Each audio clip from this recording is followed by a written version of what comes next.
Steve here with Speed Kings.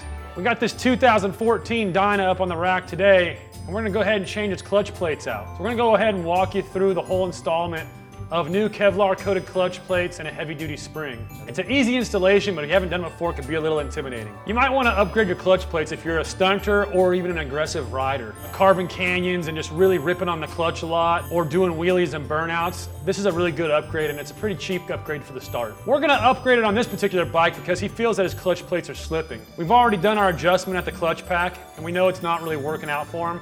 So we just decided to throw new clutch plates in. We'll walk you through it right now, and at the end of this video, we'll have a nice kit ready for you to purchase with a discount code. So check it out. Before starting, you need to take the new clutch plates and soak them in primary fluid. Get a nice clean Tupperware jar, put them in there, and dump your whole primary fluid in there, and we'll still reuse this primary fluid. So to start this procedure off, we'll go ahead and drain our primary fluid in our bike. You wanna have your bike upright, not on the jiffy stand. I'm gonna go ahead and collapse my clutch cable now. Once we're done with the installation, we'll readjust.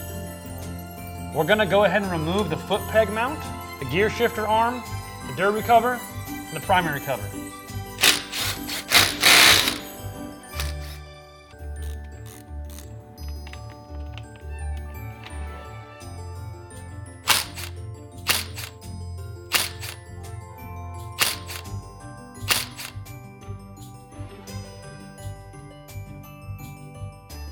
So now we're gonna go ahead and loosen up all our primary bolts, because some of these screws are longer than the other ones. So you wanna make sure they go back in their proper location. I like to start here and take them all out individually and line them up how they go back in, just so I make sure that every single one goes in the right spot.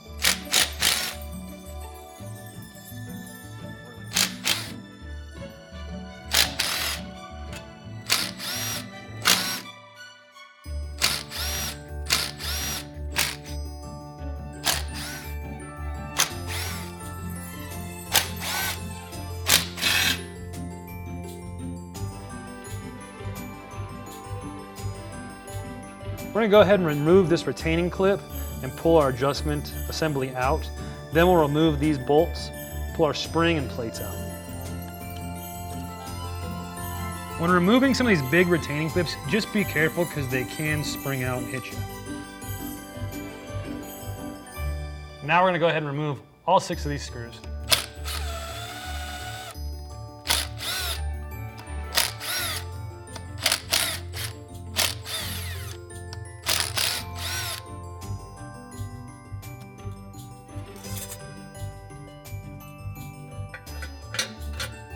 We'll go ahead and set these down in the same order that they came out. It's gonna be a steel plate, then a clutch plate.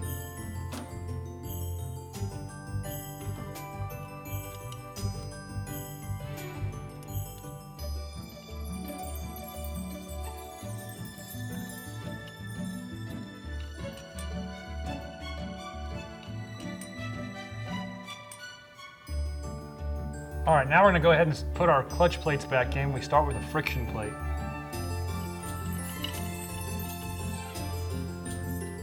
And then a steel plate. And keep going in that order until you have them all in place.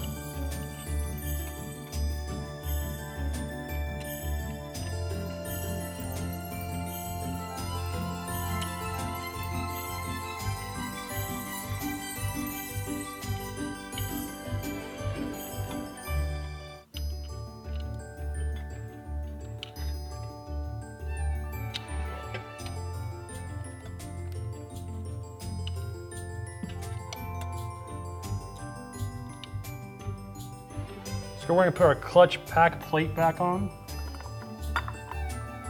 followed by our spring, followed by the spring retaining plate.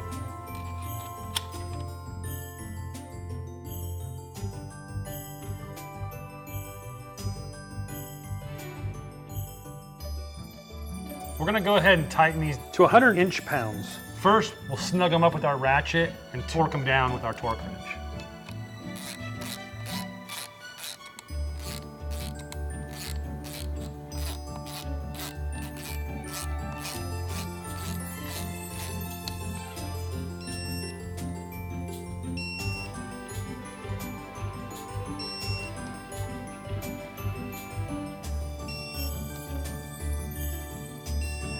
Now we're gonna go put our adjustment plate back in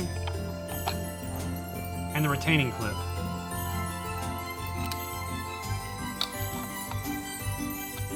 Now we gotta do our adjustment at the adjustment plate before we put everything back together. So we're gonna go ahead and loosen this nut right here. It's gonna take using a 7/32 Allen wrench and an 11/16 socket or open box end wrench here.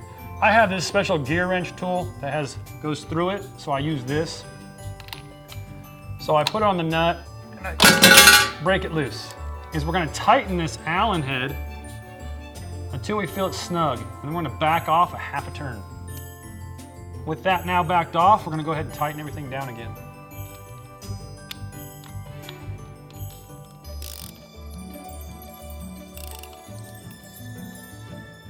We went ahead and put a fresh gasket on the outer primary, and now we're gonna go ahead and put our primary cover back on.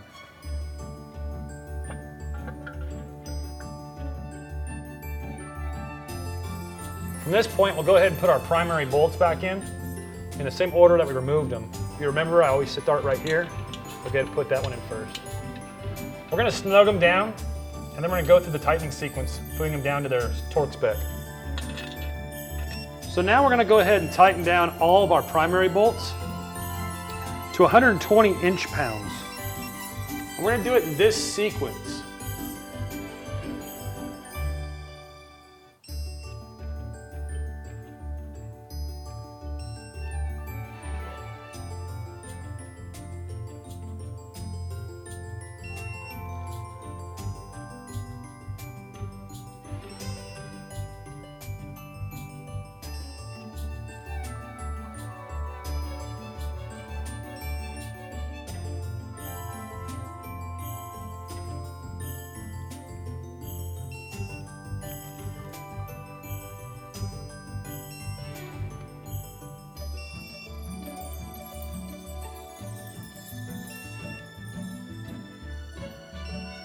We'll go ahead and put our drain screw back in. Make sure when doing this, you're not just cranking on it. Last thing you want to do is strip one of these things out. Now we'll go ahead and put our primary fluid in. We'll go ahead and use the same fluid that we soaked our plates in. We're going to go ahead and put our derby cover back on.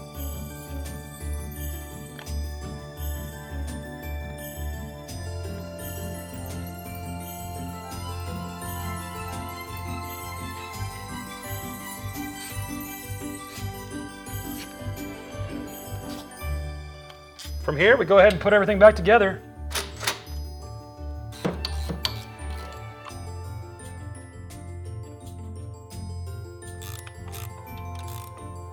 We go ahead and do our adjustment in our clutch cable. What you're looking for is about a 1/16 gap when you pull your clutch cable out of your clutch perch.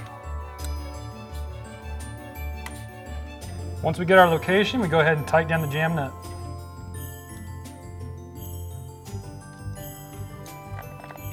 All right, this bike's ready to rock and roll. On this bike, we went ahead and installed Kevlar clutch plates, new steel plates, and a heavy-duty spring. Get yours today from the link below and use this promo code at checkout at speed-kingcycle.com.